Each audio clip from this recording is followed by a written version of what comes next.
새 사람을 입으라. 새 옷을 입으면 기분이 좋아지고 마음도 산뜻해지고 자신감도 생기고 새로운 시작을 하는 것 같은 그런 느낌이 듭니다. 오늘 말씀은 단순히 옷을 바꿔 입으라고 하는 뜻이 아니라 우리의 삶 전체를 근본적으로 바꾸라 하는 주님의 명령입니다. 이미 여기 4장 1절로 19절까지 우리가 새 사람은 어떤 사람으로 살아야 되는가에 대해서 이미 상고했습니다.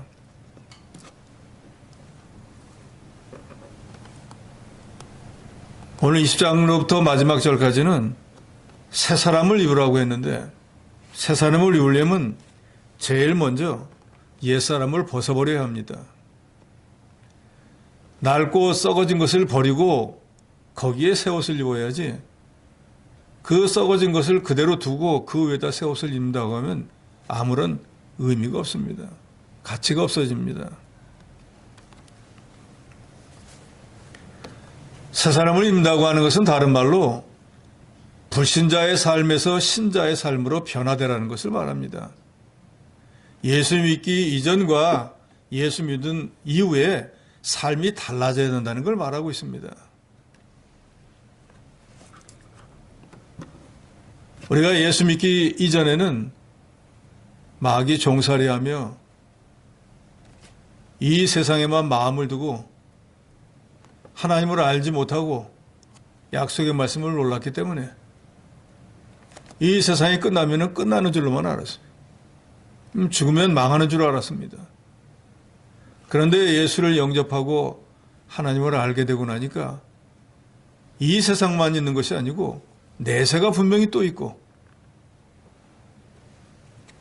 이 세상으로 끝나는 것이 아니라 이 세상에서 행한 대로 내세에서는 또 그거에 대한 보응이 있다는 것도 알게 되었습니다. 과거에는 우리가 하나님을 알지 못할 때는 하나님과 상관없는 삶을 살았기 때문에 내 자신이 주인이라 나만 잘 되면 나만 유익하면 되는 이기주의로 살았습니다. 그런데 예수를 영접하고 나니까 이제는 내가 사는 것이 아니요 내 안에 계신 우리 주 예수 그리스도로 인해서 사는 것을 깨닫고 나를 구원하신 예수가 첫째가 되고 예수께서 피로 값주고 산 성도가 둘째가 되고 나는 세 번째가 된다는 이 진리를 깨닫게 되었습니다. 그래서 과거에는 나를 위해 살았는데 이제는 나를 구원하신 주님을 위해서 사는 존재로 바뀌었습니다. 과거에는 내 몸과 내 영혼을 내 거라고 생각해서 내가 주인이라고 생각했는데 예수를 믿고 나니까 내가 주인이 아니라 내 영혼도 내 마음도 내 육신도 나를 구원하신 주님의 것이라는 것을 깨달았습니다. 그래서 이제 내가 사는 것은 내 안에 사는 그리스도가 사는 것이고 내가 사는 목적은 나를 위한 과거의 이기주의자가 아니라 이제는 주님을 영화롭게 하고 성도들에게 유익을 주는 존재로 변했다는 것입니다. 이것이 바로 새 사람을 입으라는 것은 이렇게 이전에 썩어져가는 구습을 쫓던 옛사람을 벗어버리는 것입니다. 그러니까 옛사람을 벗어버리는 것이 새 사람이 되기 위한 선제 조건입니다. 우리가 처음 복음의 말씀을 들었을 때 예수께서는 우리에게 죄악들로부터 떠나라고 말씀하셨어요. 천국이 가까웠느니라 회개하라. 너희 죄를 깨닫고 천국 백성이 되기 위해서 회개하고 돌이키고 예수를 복음을 영접하라 하고 예수께서 말씀했습니다. 그래서 우리는 그 주님의 복음의 말씀을 듣고 제가 죄인입니다 하고 회개하고 하나님께로 돌아와서 하나님의 자녀가 되었습니다. 그러므로 주님께서는 이제 과거의 그 죄악된 삶 다시는 되풀이하지 말고 이제는 너희는 죽었던 영혼이 다시 살아난 자야.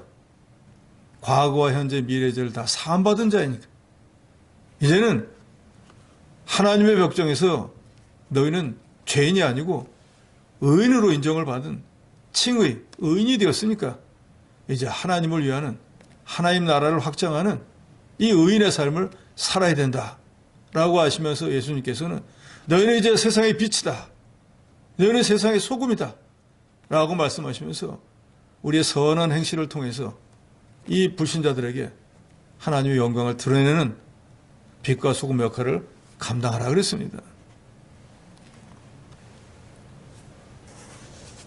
20절에 보면 오직 너희는 그리스도를 그같이 배우지 아니하였느니라 했는데, 배운다고 하는 것은 단순히 지식을 습득하는 그것을 말하는 것이 아니고, 이제 우리 주 예수 그리스도의 우리는 겉모습만 닮으려고 하는 게 아니라 예수님의 그 모든 품성까지도 닮아나가는 사람이 돼야 된다는 것입니다. 그래서 20절에 그리스도를 그같이 배우지 아니하였다라고 하는 것은 바로 그 앞절에 보면은 우상을 섬기고 마귀 종살이 하느라고 19절에 감각 없는 자가 되어 자신을 방탕에 방임하여 모든 더러운 것을 욕심으로 행하던 이런 자가 아니라는 거예요. 이제는 그런 것에서 죄사함을 받고 그런 것에서 벗어나서 이제는 그리스도의 것으로 변화가 되었다, 그런 말입니다.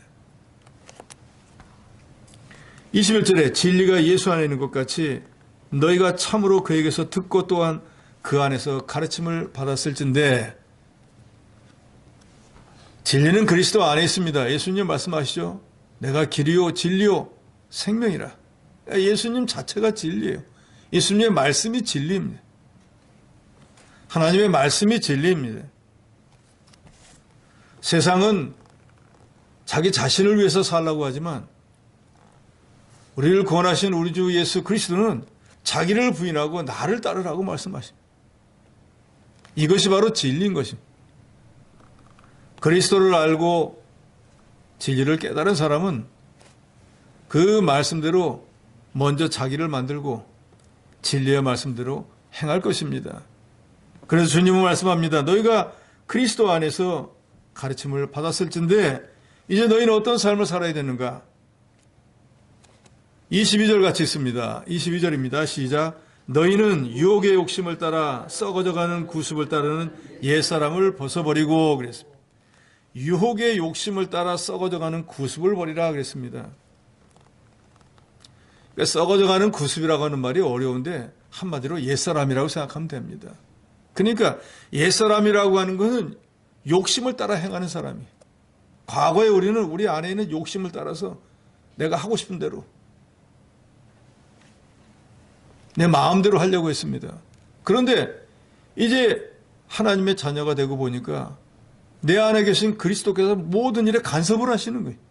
내 욕심대로 하려고 하면 성령께서 그러면 안 되지. 이건 하나님 말씀에 저촉이 되지. 그러면 너 죄를 짓게 되지. 하는 제재를 받게 됩니다. 그래서 과거에는 그런 제재가 없으니까 내 생각대로 본대로 눈대로 그냥 하는 거예요. 그런데 예수를 믿고 난 뒤에는 성령의 인도가 있기 때문에 그렇게 하지 못합니다. 신앙의 양심이 우리를 막 판단해줘요. 이 신앙의 양심은 시간이 걸리지 않습니다. 빛보다 더 빨라요. 뭔가 악한 마음을 먹으려고 하면 신앙의 양심은 벌써 판단해줍니다. 그건 아니지. 그건 잘못됐지. 그건 죄지. 라고 즉시 판단해줘요. 우리가 예수를 믿고 즉 복음을 영접하고 하나님의 자녀가 되어서 영원히 중생했지만 그런다고 해서 예수를 구주로 믿는 그 순간에 우리가 예수님 같은 심성으로 변화되는 건 아닙니다. 죄가 완전히 다 없어져 버린 것도 아니에요. 신학적 용어로 도말이라는 말을 많이 쓰잖아요. 즉 마치 낙서가 잔뜩 있는데 거기에 붓으로 페인트를 칠하면은 페인트 위에서는 안 보입니다. 없는 것처럼 보이는 거예요. 그런데 긁어내면 여전히 있는 거예요. 즉 우리 죄가 아예 과거, 현재, 미래에서 사함받았다 이제 없어져 버린 게 아니라 그 말. 주님이 없어진 것처럼 인정해 준다는 거지. 그 죄 지은 행실은 그대로 남아 있습니다. 그래서 사도 바울도 말하는 거예요. 자기가 예수를 믿고 난 뒤에 예수님의 다른 어떤 사도보다 더 많은 일을 했지만 그러나 나는 내가 스스로 생각할 때 나는 죄인 중에 괴수다. 내가 과거에 믿는 자들을 어떻게 핍박했으며 하나님에게 어떤 손해를 주었는가? 나도 알고 모든 사람들이 다 아는데 내가 사도가 되어서 훌륭한 일을 했다 그게 가려지는 게 아니라는 거예요. 내 본시 바닥은 바로 그런 사람이다 하고 늘 자신을 낮추었습니다.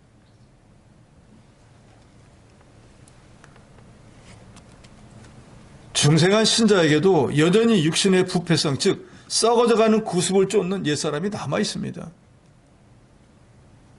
우리가 정말로 예수를 구주로 믿는 순간 예수님같이 변했다고 하면 우리는 예수 믿고 난 뒤로 어떤 형편에서 절대로 화내지 않을 거예요. 그렇지 않습니까? 우리 주님이 화내는 경우가 있어요. 우리 주님이 화내는 경우는 이런 경우, 하나님께 영광이 되지 못하는 경우에 하나님의 성전에서 양을 팔고 소를 팔고 돈을 바꿔주고 강도의 구려를 만들었을 때 하나님께 영광이 되지 못하니까 그때는 야단을 쳤지만, 바리새인들 이중인격을 가지고 위선적인 삶을 사니까 하나님 앞에 바로 하지 못하니까 책망을 했지, 예수님이 화낸 적이 없습니다. 저와 여러분은요, 여러분은 말할 것도 저 개인적으로나 하루에도 골백 번도 화를 더 내요. 내가 예수의 것이 되었는데 완전 예수님같이 변화됐다면 그런 일이 일어날 수가 없잖아요. 그런데 내가 화를 내고 분을 내고 하나님의 뜻에 합당해 살지 못하는 건 내가 고의적으로 하는 게 아니라 내 안에 있는 부패성이 나를 끌고 갔는데 그걸 이기지 못하는 결과인 거예요. 저도 여러분도 하나님의 자녀가 되었다고 하지만, 성도가 되었다고 해도 아직도 우리 안에 있는 이 부패성은 우리가 하나님의 말씀을 온전히 순종하면 그런 모든 것들을 죽이고 하나님의 뜻을 따라가지만, 조금만 내 욕심을 따라가면 아무리 성령이 나를 주장해도 내가 물리치고 내 욕심대로 행하니까 결국 또다시 썩어져가는 욕심을 따라서 옛사람으로 행할 수밖에 없는 것입니다. 그래서 신학적으로 우리 안에 있는 이 부패성과 중생한 영혼이 날마다 싸우는 것, 이것이 바로 신자의 내적 투쟁이라는 거예요. 하루에도 수백 번씩 이 안에서 내적 투쟁이 일어납니다. 이렇게 할까 저렇게 할까, 해야 되지 말아야 되지, 왔다 갔다 합니다. 그런데 어떨 때는 이기고 어떨 때는 지고, 지면은 육신의 욕심을 따라서 죄를 짓게 되고, 이기면은 하나님의 뜻을 따라 갔으니까 범죄하지 않고 의를 행하게 되고, 그러니까 하루 동안에도 끊임없이 이것이 반복이 되고 있어요. 이 썩어져가는 구습을 쫓는 욕심을 따라 사는 옛사람은 하나님을 알지 못하는 이방인들이 우리가 예수 믿기 이전의 상태와 같습니다. 그러니까 지금도 하나님을 믿지 않고 영접하지 않은 사람들은 이런 부패성의 지배를 받고 살고 있기 때문에 하는 것마다 죄가 되어지는 거예요. 그래서 에베소 2장 12절에 이미 거기 언급해 놓았지만, 우리가 예수를 영접하기 이전에는 그리스도 밖에 있었고 이스라엘 나라 밖의 사람이었고 약속의 언약에 대해서는 외인이었고 세상에서는 소망도 없고 하나님도 없는 자라 그랬습니다. 그러니까 옛사람으로 사는 사람은 바로 이런 사람이라 그 말이에요. 그러나 우리는 예수를 영접함으로 그런 자에서 변화되어서 하나님의 것이 되었습니다. 로마서 1장 28절 31절에 보면, 또한 그들이 마음에 하나님 두기를 싫어하며 하나님께서 그들을 그 상실한 마음대로 내버려 두사 합당하지 못한 일을 하게 하셨으니, 이 말은 복음을 전했는데 예수를 영접하기 싫어하는 거예요. 그러니까 하나님이 예수를 영접해서 하나님 자녀가 되기 싫어하니까, 그러면 그 사람들은 너희는 너 마음대로 내 생각대로 원하는 대로 해라 하고 내버려 두었다는 거예요. 그래서 하나님 보시기에 합당한 일을 하지 못하도록 만들어 버렸어요. 그래서 이 사람들은 무슨 일을 하는가? 곧 모든 불의, 추악, 탐욕, 악의가 가득한 자요, 시기, 살인, 분쟁, 사기, 악독이 가득한 자, 수근수근하는 자요, 비방하는 자요, 하나님께서 미워하시는 자요, 능욕하는 자요, 교만한 자요, 자랑하는 자요, 악을 도모하는 자요, 부모를 거역하는 자요, 우매한 자요, 배약하는 자요, 무정한 자요, 무자비한 자라. 이렇게 되어진다는 거예요. 하나님이 내버려 두니까, 하나님이 무서운 줄 모르니까 자기 마음대로 하는 거예요. 그러니까 세상에 지탄받는 사람이 된다 그 말입니다. 옛사람은 바로 모든 사람들을 이렇게 만들려고 욕심으로 인도합니다. 그래서 그 마귀가 원하는 끝은 뭔가? 멸망인 거예요. 그 사람이 어찌하든지 죄를 지어가지고 그 죄값으로 멸망하게 만드는 게 마귀의 목적인 거예요. 하나님은요, 어찌하든지 그런 멸망의 자리에서 끌어내서 예수 그리스도를 점점 닮아 나가서 복받고 천국의 삶을 살게 하기 위한 거예요.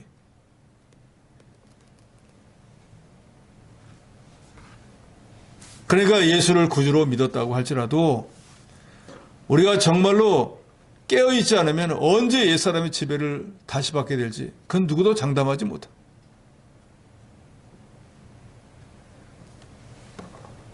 예수님보다 6개월 먼저 와서 자기는 예수님의 신발끈을 푸는 것도 감당하지 못할 정도로 미천한 자인데 내 뒤에 오실 일은 불로 성령을 주시는 그런 분이 올 거다 라고 담대히 예수 그리스도를 전했던 세례 요한도 감옥에 오랫동안 갇혀 있고 나니까 정말로 저 사람이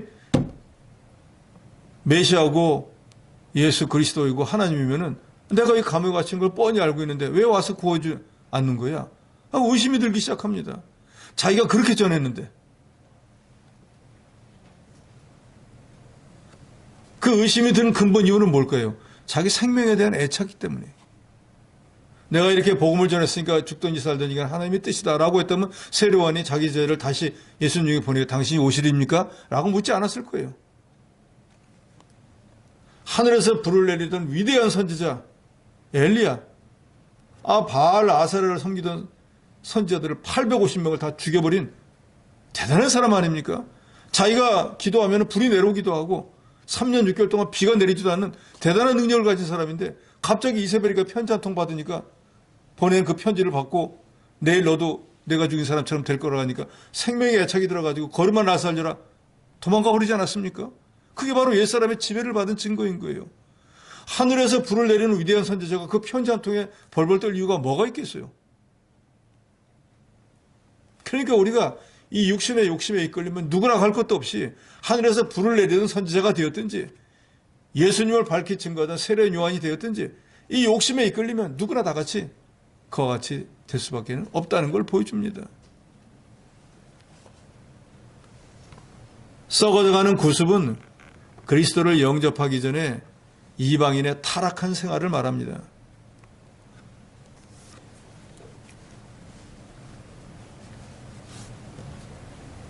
그래서 17절에도 보면은 너희는 이방인이 그 마음에 허망한 것으로 행한 같이 행하지 말라 그랬습니다.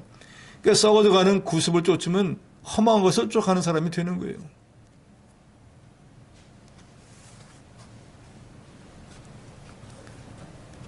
구습을 버린다고 하는 건 옛사람을 살 때 행하던 모든 것, 자기의 생각이나 판단, 수단이나 방법 이런 것들을 다 버리고 온전히 하나님의 뜻에 순종해서 하나님의 뜻대로 사는 것을 말합니다.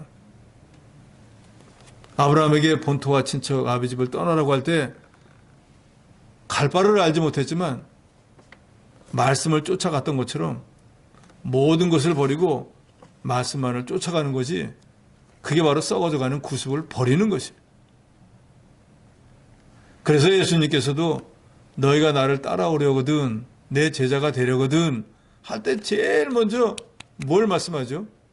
자기를 부인해야 된다 그랬어요. 자기 부인. 제가 주님 앞에서는 아무것도 아닙니다. 전 주님 앞에서는 전적으로 무지하네. 아이처럼 아무것도 모릅니다.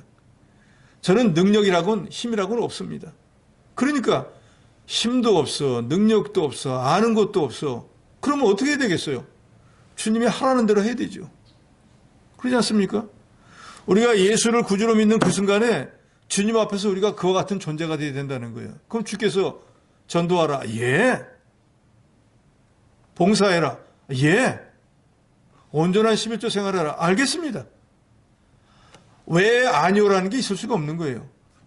무지한데 왜 아니오라고 하고 뭔가 다른 말을 하는 건 자기가 뭐도 좀 안다는 거잖아요. 근데 전적으로 무지해서 아무것도 모르고 힘과 능력과 방법을 모르는데 주님이 하라고 하면 할 것뿐이 아니겠습니까? 저도 여러분도 예수를 구주로 믿는 첫 순간에 바로 그걸 분명히 아셔야 돼요. 근데 내가 좀 아는 것 같고 나도 힘이 좀 있는 것 같고 나도 능력이 있는 것 같으니까 내가 부족한 건 그래도 들으려고 하고 내가 좀 아는 건 안 들으려고 하는 거예요. 우리는 주님 앞에서는 야곱아 너 지렁이 같은 자야라고 했는데 주님 볼 땐 지렁이 같은 자예요. 우리가 길을 걸어가다가 개미 같은 거 보면 아주 하찮게 여기지 않습니까? 그리고 속으로 생각하잖아요. 넌 내가 발로 밟으면 죽는 거야. 그리고 실제로 죽습니다. 그럼 하늘에 계신 하나님 우리를 보면 어떻게 생각할까요? 마찬가지예요. 주님 입장에서는 우리가 개미 보는 것보다도 못해요. 그럼 우리의 인생이라는 게 뭐예요? 하나님 볼 때는 아무것도 아닌 존재인 거예요. 그런데 우리가 지금 살아가고 있는 것은 전적으로 하나님의 은혜와 도심으로 살고 있는 거예요. 하나님의 불쌍히 여기서 그냥 놔둔 것뿐이에요. 우리가 길 가다가 개미 다 밟아 죽일 수 있지만 불쌍하니까 놔두잖아요. 하나님도 똑같은 줄 아셔야 됩니다. 그러니까 하루하루 저와 여러분이 사는 게 하나님의 은혜인 것을 믿으시기 바랍니다. 그래서 진짜 하나님 은혜라는 거예요.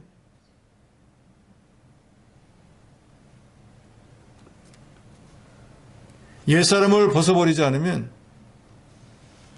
썩어져가는 구습을 쫓는 옛사람은 욕심으로 행할 수밖에 없습니다. 그러면 욕심은 뭘 낳죠? 예? 죄를 낳게 되고 죄의 값으로 사망에 이르게 되는 것입니다. 마귀는 날마다 우리를 죄짓게 만들어서 결국은 멸망시키는 게 그 목적이에요. 그래서 너희가 참으로 그리스도에게서 가르침을 받았을 텐데 너희는 육의 욕심을 따라 썩어져가는 구습을 따르는 옛사람을 벗어버리고 그랬습니다. 벗어버려야 한다. 여기 벗어버리고라는 헬라어 표현은 아포티데나이라고 하는데 더럽고 낡은 옷을 완전히 벗어 던져버리는 걸 말합니다. 그러니까 반쪽쯤 걸치고 질질질 끌고 가는 게 아니라 내 몸에 입고 있었던 아주 더러운 일을 벗어가지고 바깥으로 내던져서 내 몸에 더 이상 가까이 하지 못하게 하는 것을 의미합니다. 그러니까 우리가 옛사람을 벗어버린다는 것은 예수 믿기 이전의 모든 언행 심사를 주님 앞에서는 이제 더 이상 하지 말아야 된다는 거예요. 로마서 8장 5절로 6절에 보면 육신을 쫓는 자는 육신의 일을, 영을 쫓는 자는 영의 일을 생각하나니 육신의 생각은 사망이요 영의 생각은 생명과 평안이니라 그랬습니다. 그러니까 옛사람은 자꾸 육신의 욕심을 따라서 살게 만들잖아요. 그런데 그 결과는 뭐예요? 육신의 생각은 육신의 욕심을 따라 행동하게 만들어서 결국 사망에 이르게 한다는 거예요. 그런데 우리가 예수 믿고 난 뒤에 이제는 그 육신의 일을 버리고 영적인 일을 자꾸 하려고 하면 그 영적인 생각이 영적 행동으로 옮기게 만들어서 우리의 영원한 생명과 영생은 우리가 죽고 난 뒤에 천국에 가서도 사는 게 영생이고 또 영생의 의미는 이 땅에 있는 동안에 하나님과의 교제가 끊어지지 않는 게 또 영생인 거예요.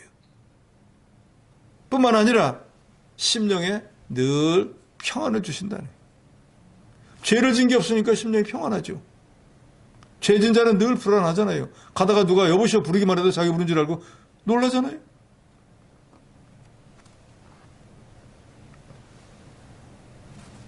믿는 자라고 해도 옛사람을 벗어버리지 못하면 결국 그 끝은 사망을 당하거나 사망의 고통을 당하게 됩니다. 우리가 잘 아는 롯이라고 하는 사람 있지 않습니까? 아브라함의 조카지요. 아브라함을 따라와서 잘 되었지 않습니까? 믿음의 조상을 따라서 와서 믿음의 행위를 같이 하니까 뭐 육신이 잘 되어졌어요. 그런데 그만큼 되었으면 조카지라고 했으면 될 건데 삼천보다 더 많은 소 양을 갖고 싶어서 자기가 원하는 곳으로 소돔으로 갔지 않습니까? 거기 가서 성회에 보면은 성문이 앉았다 그러니까 그 성문에 앉았다는 건 어떤 직분을 가졌다는 거예요. 나름 출세를 했다 그 말이에요. 그러니까 지위도 있어. 재물도 많아. 나름 성공을 했어요. 그런데 그 모든 건 욕심을 따라간 결과라 그 말이에요. 그런데 거기가 어떻게 됐습니까? 그 성에 사는 모든 사람들이 다 죄인들이에요. 그래서 이제 하나님께서 죄악이 하늘에 상달이 되어서 도저히 그 성을 두고 볼 수가 없게 돼서 유황불로 심판하게 되지 않습니까? 그래서 롯이 어떻게 됐습니까?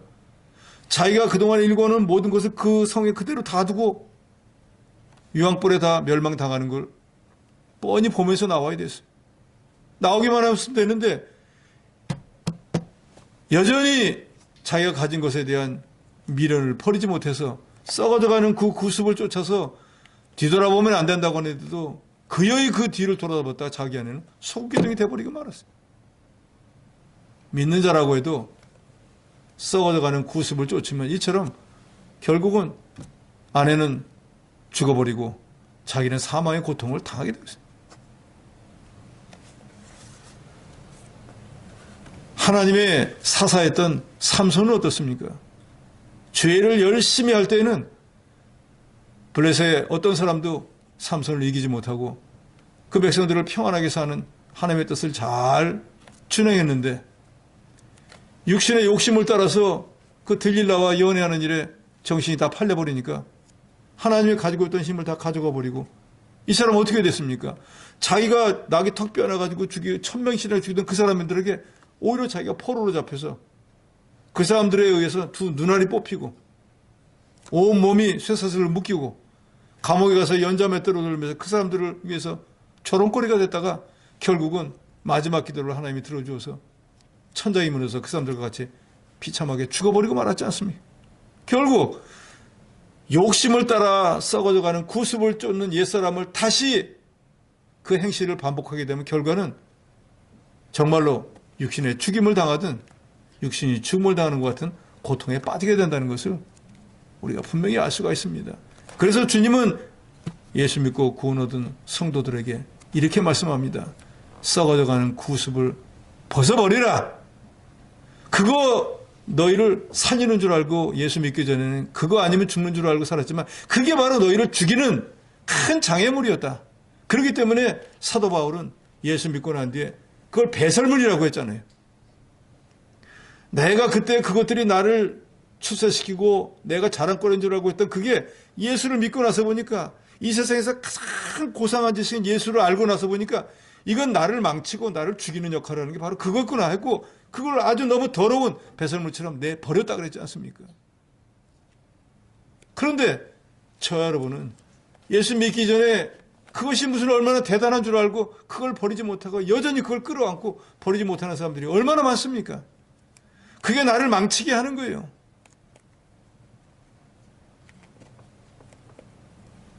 과거에 예수 믿기 전에 친구들 많았다고 할지라도 이제는 믿음의 친구로 바꿔야지 여전히 세상 친구 있어봐야 나를 망치는 역할밖에 못한다니까요. 예수 믿기 전에 어떤 변화되지 못한 성질 예수 믿은 후에는 주님의 능력을 의지해서 변화시켜야 됩니다. 그런 말을 많이 하는 분들 있잖아요. 난 죽어도 내 성질 못 바꿔. 죽어도 못 바꾸죠. 그러나 주님이 바꿔주시면 되는 거예요. 예수 믿고 난 뒤에 나는 내 성질 죽어도 못 바꿔 하는 거는 그건 하나님 앞에 불경한 소리예요. 하나님을 몰랐을 때는 가능한 소리일지 모르지만 예수를 믿고 난 뒤에는 하나님 앞에서는 우리는 아무것도 아니에요. 내가 사는 것 주는 것도 주님의 손에 달리는데 내 성질을 바꾸고 못 바꾸는 건 그건 아무것도 아닌 일이에요.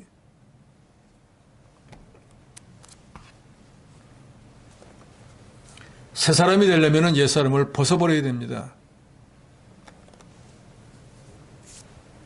그런데 그 옛 사람을 벗어버리기 위한 새 사람이 되기 위해서는 옛 사람을 벗어버려야 되지만 옛 사람을 벗어버리기 위해서는 또 어떤 것이 있어야 되는가? 23절에 오직 너희의 심령이 사롭게 돼야 된다. 나무가 뿌리가 썩으면 살 수 있습니까? 살 수 없습니까? 살 수 없습니다. 뿌리가 약하면요 열매도 못 맺습니다. 비리비리한 거예요. 그러니까 무엇이든지 근본이 바로 돼야 돼. 우리 심령이 바로 돼야 심령으로부터 깨달아서 행동으로 옮겨진다 그 말이에요. 그러니까 심령이 새로워지는 것이 너무너무 중요한 일이에요. 옷만 아무리 바꿔 입었다고 해서 되는 일이 아니잖아요. 양복을 말끔하게 입고 넥타이까지 딱 맨 사람이 막 육두문자를 써대면 사람들이 뭐라 그러겠어요? 저건 뭐 100정도 아니고 저 옷이 아깝다. 그러지 않겠습니까? 그런데 주리하게 앉아서 거지 동냥이 나는 사람 욕하면 사람들이 말도 안 해. 당연히 그럴 수밖에 없지. 그러니까 저렇게 살지. 우리가 과거에 그런 존재였는데 주님이 이제 의의 옷으로 믿음의 몸으로 깨끗하게 바꿔 입혀줬는데 아직도 그런다고 하면 큰 바뀌어지지 못한 것이. 그러니까 중요한 것은 심령으로부터 변화가 일어나야 되는데, 그러면 심령으로부터 변화가 이루어지려면 어떤 심령의 변화가 이루어져? 내가 누구인지를 먼저 알아야 됩니다. 지금 내가 누구인지를 알아야 된다 그 말이에요. 내가 아직도 불신자인지, 내가 예수를 영접한 사람인지, 내가 교회 집사인지, 아니 불신자인지 구분을 못하는 사람들이 아직도 많다 그 말이에요. 학생이 학생 같지 않으면 지탄당합니다. 군인이 군인 같지 않으면 손가락질 당해요. 성도가 성도 같지 않으면 사람들에게 마찬가지로 손가락질 당해요.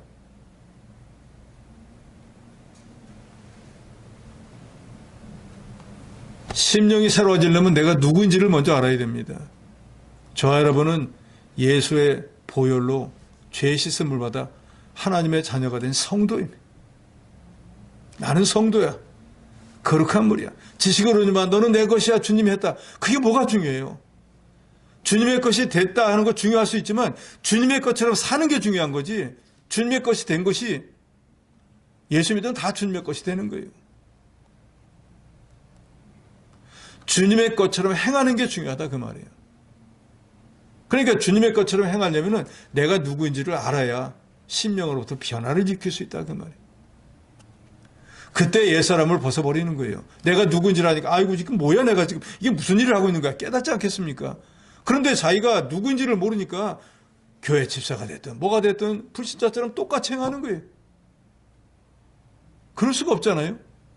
분명히 자기가 누군지를 알면은, 자기의 사명이 뭔지를 알면은 지금 내가 이 일을 해야 되는 것인가 저 일을 해야 되는 것을 알 수 있지 않겠습니까?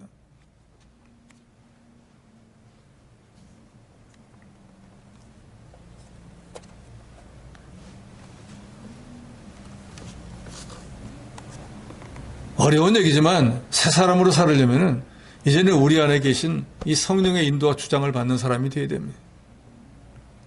지금까지는 내 생각, 내 뜻대로 했는데 그게 불신자의 삶이었잖아요. 이제는 예수님으로 인해서 구원을 받았으니까 이제는 예수님으로 인해서 사는 삶을 살아야 된다 그 말이에요. 그런다고 내 안에 계신 성령께서 뭐 일을 할 때마다 꼬박꼬박 이렇게 해라 저렇게 해라 하시진 않겠죠. 그렇기 때문에 우리가 기도해야 되는 거예요. 무슨 일을 하려고 할 때 주님 이렇게 하는 게 옳을까요? 저렇게 하는 게 옳을까요? 아니면 우리 안에 주님이 다 길을 인도해 주십니다. 그런데 아예 그걸 묻지를 않고 하니까 문제잖아요. 그럼 여전히 과거의 사람으로 살고 있는 거지. 이제는 나의 주인이 바뀐 줄로 저도 여러분도 분명히 아셔야 됩니다. 내 영혼도 내 몸도 내가 주장할 수 있는 그것이 아니에요. 피로 값주고 사신 주님의 것이 되었기 때문에 주께서 살으라고 하면 살고 주께서 죽으라고 하면 죽을 것뿐이에요. 지식적으로만이 아니라 정말로 그렇습니다. 성령의 인도와 주장을 받을 때 심령이 새로워질 수 있고 새 사람으로 살 수 있는 것입니다. 거기 25절로부터 마지막 32절까지 보면은 새 사람은 어떤 삶을 살아야 되는가를 자세하게 설명해 놓았습니다. 다 하는 얘기잖아요. 그런데 이런 새 사람으로 살기 위해서는 중요한 것이 내가 누구인지를 먼저 아셔야 된다 그 말이에요. 심령이 새로워져야 된다 그 말이에요. 나는 그리스도이냐? 나는 주의 것이야. 과거의 옛사람 나는 죽었고 이제는 그리스도의 피로 값주고 사신 주의 것이 나는 되었어. 그래서 이제는 나는 살아도 주를 위해서 죽어도 주를 위해서 사는 존재가 되었어. 라는 것을 저도 여러분도 분명히 아셔야 된다 그 말이에요. 그런다고 하면 우리가 늘 표처럼 외우는 하나님 제일주의, 성전 제일주의, 말씀 제일주의가 그게 바로 하나님이 원하시는 것이고 그것보다 우리 믿는 사람에게 더 중요한 거 없다는 것을 여러분 인정하실 거예요. 그런다고 하면 우리가 무슨 일을 하려고 할 때 이것이 먼저 해야 될까? 저것이 먼저 해야 될까? 이 하나님의 일이 먼저일까? 이 육신 내 일이 먼저일까를 판단을 하시게 되는 거예요. 내가 누구인지를 알아야지. 그런다고 하면은 이제 24절에 있는 것처럼 하나님을 따라 의와 진리, 거룩함으로 지으심을 받은 새 사람을 입으라 그랬습니다. 새 사람은 의와 거룩, 진리로 지으신 사람이, 지음을 받은 사람이 새 사람이에요. 의인이 되었지 않습니까? 진리의 말씀으로 구원받았지 않습니까? 이제 우리가 의인이 되었으니까 의로 행하는 자가 되었어요. 그러니까 과거로 되돌아가지 말아야 됩니다. 이제는 새 사람의 합당한 삶을 살아야 돼요. 그럼 새 사람은 어떤 사람인가?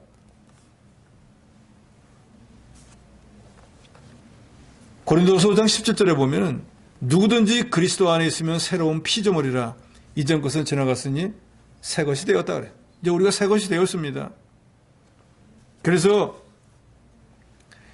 이제는 갈라디아서 2장 20절에 보면 내가 그리스도와 함께 십자가에 박혔나니 그런즉 이제는 내가 사는 것이 아니요 오직 내 안에 그리스도께서 사시는 것이라. 이 말은 내가 예수 믿고 하나님 것이 되었기 때문에 지금부터의 나의 삶은 내가 나를 위한 삶이 아니고 나를 구원해주시고 내 안에 계시는 내 주님을 위해서 나는 사는 사람이 되었다라는 말이에요. 그래서 이제 내가 육체 가운데 사는 것은 지금 내가 예수를 믿고 난 뒤에도 여전히 육체 가운데 살고 있는 것은 나를 사랑하사 나를 위하여 자기 자신을 버리신 하나님의 아들을 믿는 믿음 안에서 사는 것이라. 다른 말로 쉽게 이야기하면 이제는 나를 구원하신 예수를 위해서 사는 존재가 되었다 그 말이에요. 그러니까 저도 여러분도 제일 먼저는 오늘 하루 동안에도 주님을 영화롭게 하는 일을 먼저 해야 된다 그 말이에요. 이게 우리가 구원받은 자의 마땅한 사명이고 의무라는 거예요. 그래서 25절에 보면 거짓을 버리고 각각 그 이웃과 더불어 참된 것을 말하라. 거짓말을 하는 자 되지 말고 이제는 진실만을 말하는 자가 되라 그 말입니다. 그런데 예수 믿는 사람들이 거짓말 안 합니까? 불신자보다는 덜 할지 모르지만 다 하잖아요. 왜 우리가 거짓말을 해야 되지 말았는가? 거짓말을 하지 않고 참된 것을 말해야 우리가 서로 하나님의 지체가 될 수 있다는 거예요. 하나님은 거룩하시잖아요. 거룩은 뭐예요? 죄가 없는 거잖아요. 거짓말하는 거 죄잖아요. 그러니까 하나님의 지체가 되려면 죄가 없는 자가 돼야 되니까 진실한 자가 돼야지 거짓말하면 안 된다는 거예요. 당연한 얘기겠죠. 26절에 분을 내어도 죄를 짓지 말고 해가 지도록 분을 품지 말고 마귀에게 틈을 주지 마라. 저만 화를 잘 내나요? 여러분들은 화 안 내시죠, 일정? 네. 예수 믿고 난 뒤에는 화 내시면 안 됩니다. 분내도 안 돼요. 근데 살다가 보면 화낼 때도 있고 분낼 때도 있거든요. 그래서 하나님께서 너희가 예수를 믿고 난 뒤에는 절대로 화를 내면 안 된다라고 말씀 안 하고 뭐라고 말씀합니까? 분을 내기는 해도 죄는 짓지 말아라. 화가 난다고 해도 죄 짓는 자리까지 나가지는 말라 그 말이에요. 사람인데 뭔가 화나는 소리를 들으면 화가 안 나겠어요? 분이 안 나겠습니까? 근데 분이 났다고 해서 그 분에 이끌려서 죄를 짓지는 말라는 거죠. 또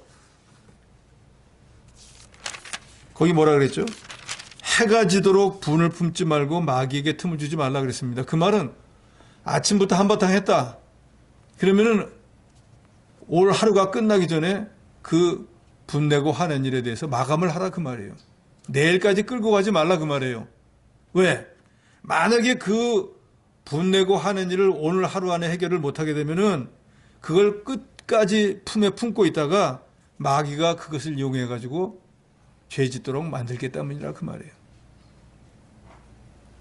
서로 죽일 것까지 싸웠지만 아이고 그래 내가 잘못했어 하고 하면은 그걸로 끝나는 거예요. 아유 난 못 받아들여 재판해야 돼. 그런 사람이 어디 있어요? 그렇지 않습니까? 자기 전에라도 아이고 생각해보니까 내가 잘못했네. 그래요. 내가 못나서 그랬어. 한다고 하면은 그런 줄 알았으면 다음부터 뭐 어쩌고 끝나버리겠죠. 근데 서로 말을 안 하고 그 다음날도 내일을 하려나? 안 하나? 모레를 하나? 몇 달도 갈 수 있다 그 말이에요. 그런데 그럴 때 마귀는 거기서 막 송사를 해댑니다. 사랑이 다 식어서 그런 거야. 뭐 어쩌고 대도 않는 소리 하면은 정말로 그러한가 하다가 보면 만약 거리가 멀어져 버리게 돼 있는 거예요. 믿음이 얼마나 큰 손해가 납니까? 부부 간에는 말할 것도 없고 친구 간에 형제 간에도 이게 쌓이면은 남남같이 돼버리잖아요. 그러니까 우리 믿는 사람은 하나님께서 말씀하셨으니까 분을 내고 다툴 일이 있었다고 할지라도 하루를 넘기지 마시기 바랍니다. 그래야지 믿는 사람이죠. 주께서 말씀하셨는데 주님은 말씀하셨든가 말든가 저는 죽어도 용서 못합니다. 한다고 하면 그건 안 되겠죠. 오직 하면 예수님께서도 말씀하셨잖아요. 하나님 앞에 거룩하게 예물을 가지고 왔고 제사를 지내려고 하다가 생각해 보니까 형제하고 다툰 일이 생각이 나면 주님 모르시겠지 하고 제사 지내는 게 아니라 재물은 거기다 두고 가서 형제하고 하야하고 난 뒤에 좋은 마음으로 막힌 것이 없는 마음으로 와서 주님께 예배할 때 주님이 그 예배를 받아주신다 그랬어요. 28절에 도둑질하는 자는 도둑질 다시는 하지 말고 오히려 가난한 자에게 구제할 수 있도록 자기 손으로 수고하고 선한 일을 하라. 당연하죠. 예수 믿기 전에 자기 욕심대로만 하는 거 남의 걸 뺏어라도 부자가 되려고 했다고 하면 이제는 그런 거 중단해야죠. 대표적인 사람이 삭개오라고 하는 사람 여러분 아시잖아요. 세리장, 세무서장 같은 사람이라 그냥 돈 모으는 것만 혈안이 돼 있던 사람인데 예수님을 딱 만나고 나서 예수님으로부터 진리의 말씀을 딱 들어보니까 아이고 사람이 돈으로만 사는 게 아니고 돈에 생명이 있는 것이 아니구나. 깨닫고 나니까 예수님이 뭐 가난한 자에게 너 거 나눠줘라 그런 얘기 한 적도 없는데 벌떡 일어나더니 주님 제가 가진 재산 절반 가난한 사람 주겠습니다. 또 제가 혹시 세금을 걷더 잘못 거둔 게 있으면 그거 다 배상하겠습니다. 그게 바로 심령으로부터 변화가 되니까 세상에서 자기가 자기 목숨같이 아끼던 재물을 절반이나 가난한 사람에게 줄 수 있었다 그 말이에요. 변화가 된 거잖아요. 즉 우리 심령의 변화는 옛사람을 벗어버리고 새 사람이 되면 그런 증거가 나타난다는 거예요. 그래서 여기 지금 구구하게 설명해 놓은 것들은 다 그런 거예요. 정말로 저와 여러분이 예수를 구주로 믿고 옛사람을 벗어버리고 새 사람이 되었다고 하면 도둑질하던 사람이 오히려 남에게 의를 선을 베푸는 사람이 되어야 되고 29절에 더러운 말은 너 입 밖에도 내지 말고 덕을 세우는 데 소용되는 대로 선한 말을 하여 은혜를 끼치게 하라. 이전에는 이 사람이 막 욕을 해대고 하니까 사람만 보면은 막 짜증이 났는데 이제는 그 사람이 하는 말만 들으면 내게 은혜를 끼치는 복될 말을 해주는 사람으로 바뀌어야 된다면 그 말이에요. 더욱 중요한 건 30절에 있습니다. 30절 같이 씁니다. 시작. 하나님의 성령을 근심하게 하지 말라. 그 안에서 너희가 구원의 날까지 인치심을 받았느니라. 성령께서는 우리 안에 계셔서 항상 우리를 권고하고 권면해서 선한 길로 가고 의를 행하고 하나님을 닮아나가기를 우리에게 격려하고 교훈합니다. 그런데 만약에 우리가 그렇게 못하면 성령은 이 사람 이러면 안 되는데 하면서 근심하게 된다 그 말이에요. 우리가 성령 하나님이 우리의 완악하고 이 패역한 마음을 온전히 겸손하게 만들어서 예수를 영접하도록 만들었는데 그래서 하나님 자녀가 되었는데 그 성령의 마음을 기쁘게 해야지 성령을 자꾸 근심시키는 사람이 되면 안 되지 않겠어요? 뭔가 우리의 삶의 목적은 하나님을 영화롭게 하는데 우리의 목적이 있는데 하나님에게 영광을 돌려드리고 기쁘게 하는 일은커녕 성령을 근심시킨다고 하면 구원받은 자의 할 일이 아니겠죠. 그러니까 이제 31절에 너희는 모든 악독과 노함과 분냄과 떠드는 것, 비방하는 것, 모든 악의를 함께 버리고 서로 친절하게 하며 불쌍히 여기며 서로 용서하기를 하나님이 그리스도 안에서 너희를 용서하신 같이 하라. 결론은 바로 이거예요. 너희가 정말로 옛사람을 벗어버리고 심령으로부터 새 사람이 되었다고 하면은 마지막 절에 있는 것처럼 그리스도 안에서 너희를 용서하신 같이 너희도 모든 다른 사람들을 다 용서하는 자가 되라 그 말이에요. 그럼 용서하려면 어떤 마음이 있어야 되겠어요? 그리스도의 사랑이 있어야죠. 내 눈에는 비록 믿게 보이고 내 눈에는 마음에 안 들어도 나 같은 것도 그리스도께서 죄를 사해 주시고 구해 주셨는데 저 사람 내 눈에 보이는 건 주님이 나를 보실 때는 아무것도 아니다. 그러니까 용서해 주네. 좋은 말을 하고 선한 말을 하고 진실하고 도둑질하는 자가 이제 은혜를 베푸는 자가 이처럼 실질적으로 심령의 변화가 이루어져서 육신의 과거의 행실이 변화되어져서 믿음의 사람으로 바뀌는 것이 바로 새 사람을 입어나가는 것이라는 거죠. 그러니까 오늘 이 시대에 살아가는 저 여러분도 행함이 있는 믿음을 가져야 돼요. 우리가 지식적으로 새 사람을 입으라고 하는 말씀 누구나 다 알잖아요. 그런데 과연 정말로 새 사람의 삶을 살고 있느냐, 그것이 문제인 거예요. 우리 예수 믿는 모든 성도들이 정말로 옛사람을 벗어나고 심령으로부터 새로워져서 새 사람의 삶, 행동이 바뀌고 인격이 바뀌고, 그래서 모든 사람들이 올 때 정말로 성도라 칭함을 받는데 조금 더 부끄러움이 없다고 한다면 그거는 성공한 인생일 것입니다.